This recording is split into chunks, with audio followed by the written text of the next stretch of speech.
तीन राज्यों में विधानसभा चुनाव होने हैं और इस तीन राज्यों की चर्चा खूब हो रही है। अगर इस तीन राज्यों के नाम की बात करें तो पहले असम है, इसके अलावा पश्चिम बंगाल है और तमिलनाडु है। इस तीनों राज्यों की चर्चा इसलिए हो रही है क्योंकि यहाँ एक तरफ बीजेपी दावा कर रही है कि तीनों राज्यों में हम प्रचंड जीत के बाद सरकार बनाएंगे, तो वहीं पर विपक्ष का दावा है, कहीं पर ममता बनर्जी दावा कर रही हैं कि बीजेपी की एक दाल नहीं गलेगी और हम ही सत्ता में रहेंगे। तो वहीं तमिलनाडु में गठबंधन को लेकर चर्चा हो रही है और यही असम में बीजेपी अभी सत्ता में है, तो ये कह रही है कि बीजेपी ही वापसी करेगी।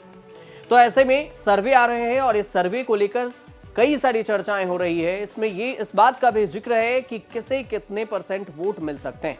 तो सबसे पहले एक एक कर समझते हैं असम से। असम में बात करें तो ये जो सर्वे आपको दिख रहा है ये पल्स रिसर्च का सर्वे है। पीपुल्स पल्स रिसर्च ने एक सर्वे किया, इसमें वोट परसेंटेज बताए गए हैं। सबसे पहले अगर देखें तो असम में ओपिनियन पोल जो है उसमें ये कहा जा रहा है कि बीजेपी को 39% वोट मिल सकते हैं, कांग्रेस को 37%। इन दोनों के बीच में जो वोटों का अंतर है ये सिर्फ 2% वोट का अंतर है और अभी विधानसभा चुनाव होने में 2 से 3 महीने का वक्त भी बाकी है।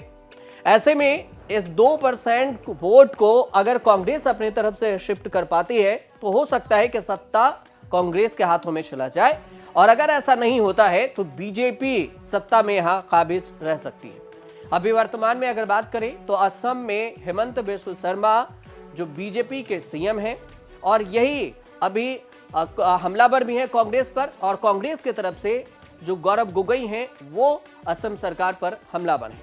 यहां पर अगर पूरी सीट की बात की जाए कि कितने विधानसभा के सीट है तो 126 विधानसभा के सीट हैं यहां पर।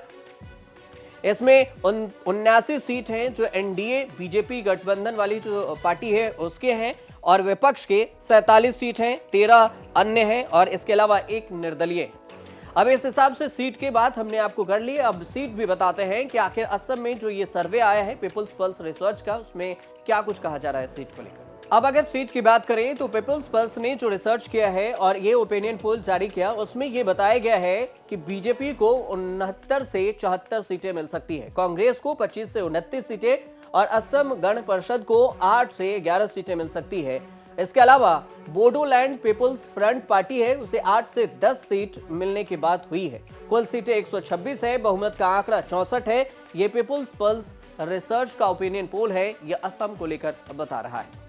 हालांकि परिणाम क्या होगा ये आने वाले वक्त में पता चलेगा। अब अगर बात करें पश्चिम बंगाल को लेकर तो पश्चिम बंगाल में जो अभी माहौल है उस हिसाब से ममता बनर्जी ये दावा कर रही हैं कि पश्चिम बंगाल में सत्ता में फिर से वही वापसी कर रही हैं और फिर पश्चिम बंगाल में यह भी दावा किया जा रहा है टीएमसी सांसदों के द्वारा कि बीजेपी को असली ताकत पश्चिम बंगाल में ही दिखाया जाएगा कि कौन ज्यादा ताकतवर है, कौन सत्ता में काबिज हो सकता है और इसको लेकर सियासी घमासान भी जारी है। इस बीच में सवाल ये उठ रहे हैं कि आखिर कौन कितने पानी में है। अभी की स्थिति को लेकर अगर देखा जाए तो जो सबसे लेटेस्ट सर्वे है इसमें वोट वाइब का ये आंकड़ा है और यहाँ पर जो सीएम फेस है इसको लेकर सबसे ज्यादा चर्चा है और वोट वाइब ने सीएम फेस को लेकर जो सर्वे किया है उसमें ये जो 4 नाम है इसकी चर्चा खूब हो रही है। सबसे पहले अगर देखेंगे तो ममता बनर्जी की लोकप्रियता की चर्चा हो रही है कि कितनी लोकप्रिय है ममता बनर्जी। तो 35% लोग हैं जो ममता बनर्जी को सीएम के रूप में देखना चाहते हैं, 15% लोग हैं जो शमिक भट्टाचार्य को देखना चाहते हैं और 6% लोग हैं जो अभिषेक बनर्जी को सीएम के रूप में देखना चाहते हैं।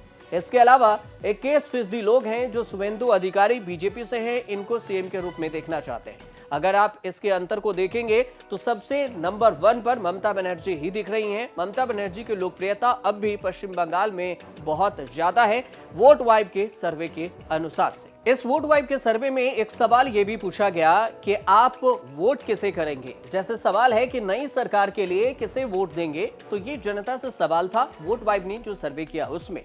इसके जवाब जो देखेंगे तो आपको काफी दिलचस्प जवाब नजर आएगा।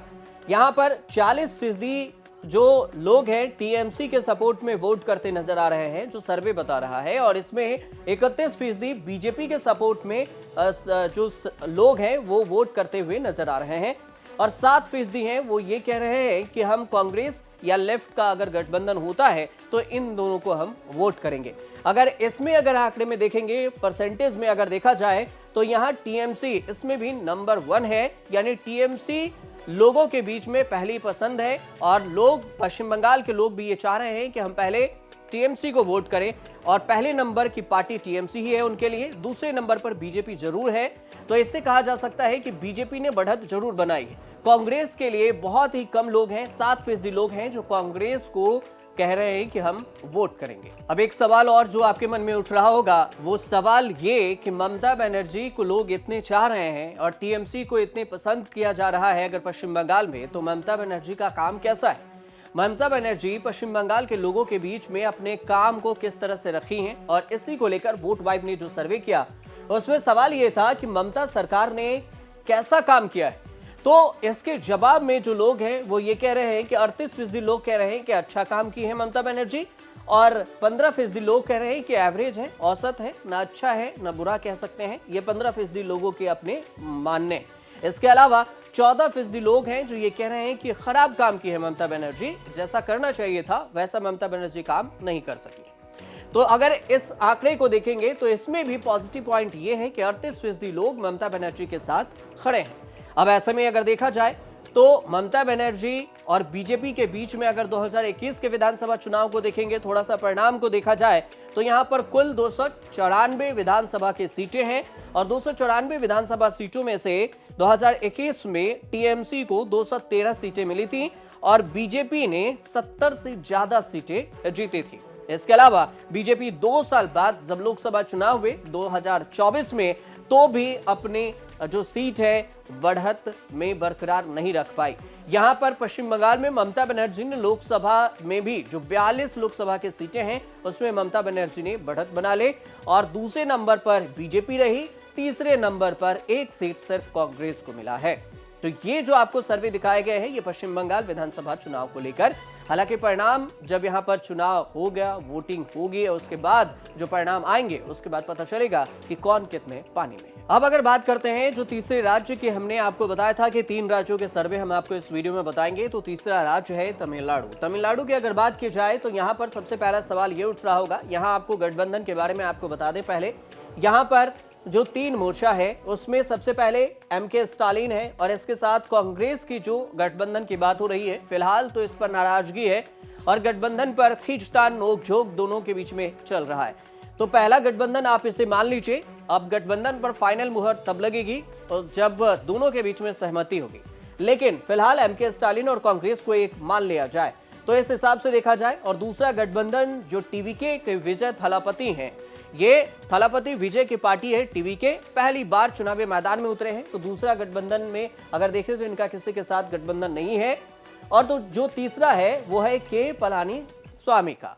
के पलानी स्वामी एआईएडीएमके से हैं और इनका गठबंधन है बीजेपी के साथ। अब अगर इस तीनों मोर्चे की बात की जाए तो ऐसे में सवाल ये उठता है कि जिस तरह से विजय थलापति की चर्चा है और जिस तरह से इनके फैन हैं, इतनी ज्यादा भीड़ आ रही है इनकी रैली में, तो क्या विजय थलापति पूरे पासा पलट सकते हैं?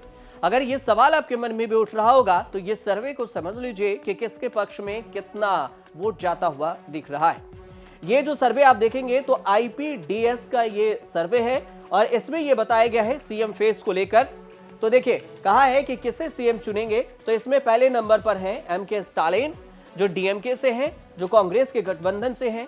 दूसरे नंबर पर है थलापति विजय और तीसरे नंबर पर है के पलानी स्वामी और उसके बाद नंबर आता है कनिमोझी की और फिर कनिमोझी के बाद उदयनिधि स्टालिन है जो डीएमके की अगर बात करें तो डीएमके के साथ, जो डीएमके की पार्टी है डीएमके ही है, तो ये है एमके स्टालिन के साथ उदयनिधि स्टालिन। इनका नंबर सबसे लास्ट में आता है। ये सीएम फेस को लेकर है। अब अगर इसे यही वोट परसेंटेज पे देख लें कि विजय थलापति कितना आगे बढ़ सकते हैं, तो इसे भी थोड़ा देख लेते हैं। अब सवाल ये कि यहाँ पर कई नए फेस भी हैं, जैसे विजय थलापति हैं, इसके अलावे आप देखेंगे तो के अन्नामलाई हैं, उदयनिधि स्टालिन हैं, सीमान हैं। तो इनको लेकर जो है कि नए वोटर्स को लुभाने वाले युवा नेता कौन है, तो इसमें जो नंबरिंग की गई है इसमें आईपीडीएस के सोर्स के हिसाब से ये बताया गया है, ये जो सोर्स है आईपीडीएस इसके सर्वे में, कि जो ये चारों नेता हैं, जो 4 फेस है आपको दिख रहा है, युवाओं के बीच में सबसे ज्यादा जो लोकप्रियता बटोर रहे हैं उसमें पहले नंबर पर हैं थलापति विजय। एक्टर भी हैं, बखूबी इनका फैन फॉलोइंग है और एक अलग धड़ा है जो विजय थलापति के सपोर्ट में खड़े भी हैं। तो इस हिसाब से अगर देखा जाए तो विजय थलापति नंबर 1 पर चल रहे हैं। युवाओं के बीच में विजय थलापति का क्रेज सबसे ज्यादा है पहले नंबर पर। दूसरे नंबर पर है जो ये टीवीके से हैं और ये हैं के अन्नामलाई बीजेपी से हैं। अब के अन्नामलाई पूर्व आईपीएस रह चुके हैं और इसके बाद अभी बीजेपी से हैं। इन्हीं के हाथों में अभी कमान है तमिलनाडु का। तो यहां पर अगर देखा जाए तो दूसरे नंबर पर युवाओं के बीच में इनका क्रेज है। तीसरे नंबर पर देखेंगे तो उदयनिधि स्टालिन है, युवाओं के बीच में क्रेज बनाने में, मतलब युवाओं के पसंद में तीसरे नंबर पर है। और इसके बाद आते हैं सीमान, तो चौथे नंबर पर सीमान है। और इस बीच में देखा जाए तो पहले नंबर पर पॉजिटिव पॉइंट विजय थलापति का ही है। अब अगर एक चीज बात आती है कि कौन किसका वोट काट सकता है, ये मन में भी, आपके मन में भी सवाल उठ रहा होगा कि अगर इतनी लोकप्रियता है तो कौन किसका वोट काटेगा। अगर ऐसा आप सोचते हैं तो ये भी आप समझिए कि आईपीडीएस ये कह रहा है कि किसके वोट काटेगी टीवीके किसका वोट काटेगी, तो सीधे तौर से कहा जा रहा है कि डीएमके और वीसीके और एआईएडीएमके, इन तीनों का वोट टीवीके काटेगी। अब इसमें कहा जा रहा है कि जो वीसीके है, वीसीके डीएमके का वोट और डीएमके वीसीके के वोट, इन दोनों में शिफ्ट और का वोट काटने का खेल है, वो चल सकता है। सीवीके फिर एआईएडीएमके के वोट काट सकते हैं, एआईएडीएमके सीवीके के वोटर्स को अपनी तरफ लुभा सकते हैं। लेकिन इन तीनों का जो वोट है वो सबसे ज्यादा टीवीके काटेगा और यही आईपीडीएस के सर्वे में बताया गया है। अब अंत में आपको ये बताते हैं कि तमिलनाडु में वर्तमान स्थिति क्या है।